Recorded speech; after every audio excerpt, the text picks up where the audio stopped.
근데 브라질 역사를 이렇게 보니까 브라질이라는 이름 자체가 브라질 나무에서 나왔다 그래요. 네. 브라질 나무. 그러니까 브라질 나무가 당시만 해도 유럽에서 상당히 고가였고 그 뭐 무역을 하는 무역으로 이제 성공한 나라가 네덜란드라든지 영국 이런 나라잖아요. 네. 이런 나라에서 야, 브라질 나무가 나 어디서 나 그거 찾으려고 아주 그냥 혈안이 됐다 그래요. 네. 당시만 해도 유럽이 이제 많은 이제 자본주의가 축적이 돼가지고 누구나 다 멋을 내려고 그렇게 멋을 내려고 이제 막 혈안이 됐던 시대라 뭔가 좀 괜찮은 원료 또는 뭐 그런 사치품 같은 경우는 상당히 날개 돋친 듯이 팔렸고 네. 그 중에 하나가 이제 브라질 나무에서 나는 그 브라질이라는 빨간색 염료 이게 이제 상당히 그 귀한 물건이었는데 그 이제 브라질을 이제 그 발견한 포르투갈 사람들도 야 이제 브라질 발견했구나. 네. 그래서 이제 브라질 나무가 나는 나라라 그래서 이제 브라질이라는 이름을 붙였다 그래요. 네. 근데 물론 브라질 나무가 났는지 몰라. 네. 실제로 브라질은 상상의 섬이랍니다. 아, 그래요? 예, 아일랜드 쪽에서 있는 영국 옆에 아일랜드 있잖아요. 그 옆에 있는 상상의 섬. 그 섬 자체는 다 브라질 나무가 있다.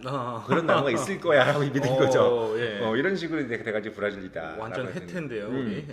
1822년 9월 7일 날 독립을 했고 그 독립을 할 때가 독립이라는 건 사실은 뭐 한국과 일본처럼 다른 민족이 독립한 게 아니라 그러니까 부자지간에 그러니까 페루 이제 우리 포르투갈이 그 나폴레옹의 그 침공에서 이제 수도를 버리고 리오데자네이루로 천도를 했죠. 그때 이제 아버지하고 모든 뭐 귀족들하고 다 이제 배 타고 그 배를 제공해 준 나라는 영국. 왜냐하면 프랑스가 잘 되는 꼴을 못 보니까 프랑스가 이제 포르투갈의 모든 금은보화를 가져갈까봐 이 배까지 돼가면서 여기 남잘 되는 거 못 봐줘요 원래.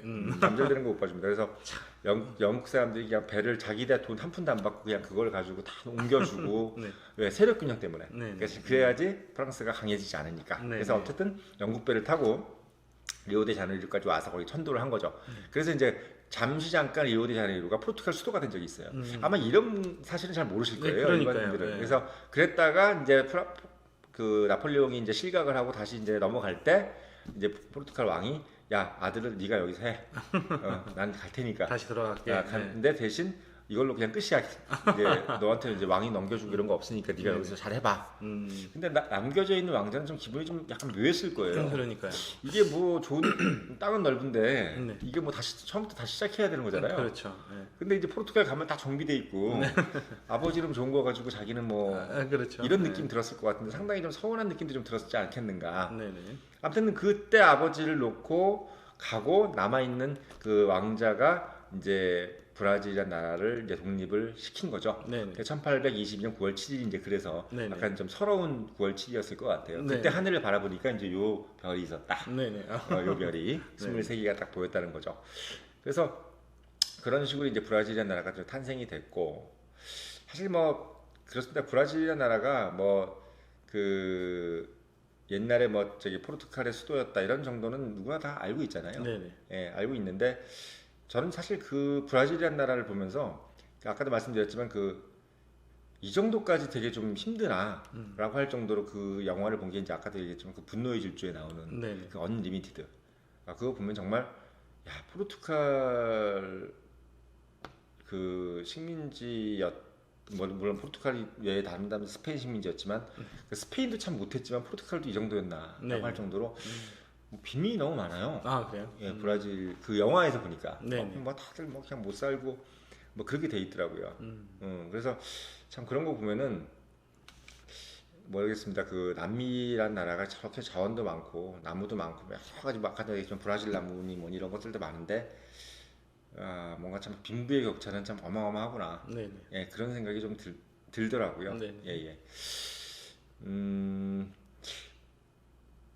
뭐가 또 있을까요? 브라질 사실 축구랑 그 예수상 뭐 이런 느낌이 좀 세고요. 한국 사람들 같은 경우는 브라질 하면은 사실 의외로 잘 몰라요. 잘 몰라요. 예, 의외로 잘 모릅니다. 뭐 예를 들면 없어요. 아르헨티나라고 하면 뭐 옛날에 그 후안페론, 뭐 돈크라이 폼이 아르헨티나 뭐 이런 것도 있고 뭐 아르헨티나에 대한 좋은 추억들이 좀 있잖아요. 뭐 뭐 나라 자체가 옛날에 부자였다든지 이런 게 있는데 브라질은 그러니까 축구 외에는 네. 사실은 특별한 게 없어요. 맞아요. 예, 뭐 특별한 거 아주 뭐 한국 사람들이 기억에 남는 거 가서 뭐 성공했다라 이런 얘기도 별로 없고. 맞아요. 예. 근데 뭐 칠레나 페루 같은 데는 가서 한국 사람들이 성공한 사람들이 꽤 있거든요. 근데 브라질만 보면 약간 좀 그런 게 별로 없더라고요. 네네. 예. 그리고 또 뭐 누차 그러지만 브라질만 또 다른 나라요. 포르투갈어를 쓰고 있고 네네. 그런 부분 봤을 때는 저는 시대를 말한다 해서 이제 포르투갈 이제 그 브라질을 얘기를 했지만 브라질이라는 나라를 제가 선택한 가장 큰 이유는 뭐냐면 아까도 잠깐 살짝 말씀드렸지만 이 롤모델의 중요성을 가지고 제가 브라질이라는 나라를 좀 골라봤어요. 네네. 그러니까 생성 과정도 아까도 말씀드렸지만 포르투갈 뭐 이런 것도 있지만 사실은 뭐 국민들 자체가 뭔가 단합할 수 있고 뭔가 이제 이끌어낼 수 있는 것들이 없었을 때 네.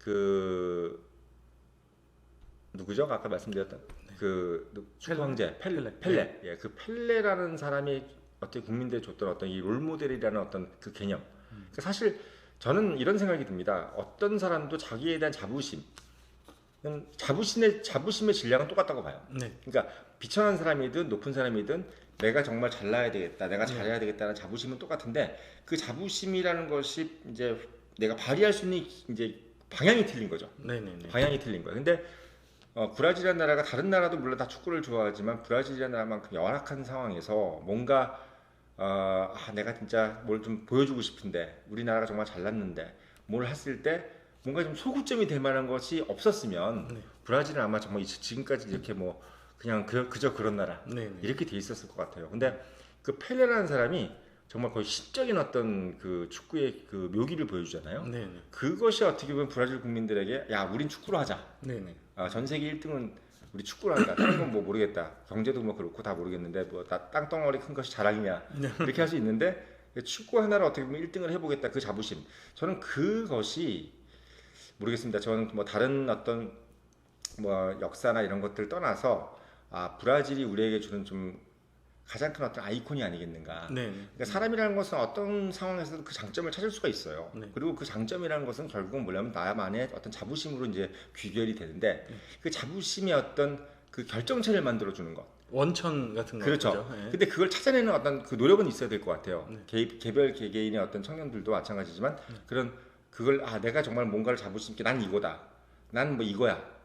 뭐 예를 들면 브라질 축구다 이런 것처럼 그런 것들의 어떤 하나의 아주 정말 새빨간 뭔가 어떤 그런 크라운 주얼 같은 그런 새빨간 것을 만들어낼 수 있는 거 이게 있으면 브라질처럼 뭔가 하나 이렇게 만들어낼 수 있는 거고 네. 그게 없다고 하면은 약간 좀 뭐랄까 밋밋한 그런 존재감이 쉽지 이제 않죠. 네. 되겠죠. 그래서 제가 오늘 말씀드리고 싶은 거는 뭐 브라질 여러 가지 뭐 브라질 안료도 뭐 염료도 있고 뭐 브라질 포르투갈의 어떤 관계 뭐 이런 것도 있고 뭐 국기의 어떤 뭐 의미 뭐 이런 것도 있겠지만 가장 중요한 것은 뭐냐면 브라질이라는 나라가 결국은 가장 핵심적인 뭔가 우리가 뭐다라고 얘기할 수 있는 것을 만들어내는 그 부분에서는 반드시 뭐가 있었다? 롤모델이 있었다. 그 롤모델이 되는 것이 결국은 우리 청년들이 롤모델이 되는 누구 어떤 조직에서 내가 롤모델이 되는 거 또는 그 롤모델을 보고 내가 따라하는 거 이 부분들이 있어야만 반드시 어떤 하나의 그 1등 그리고 최고가 만들어진다고 생각합니다. 맞습니다.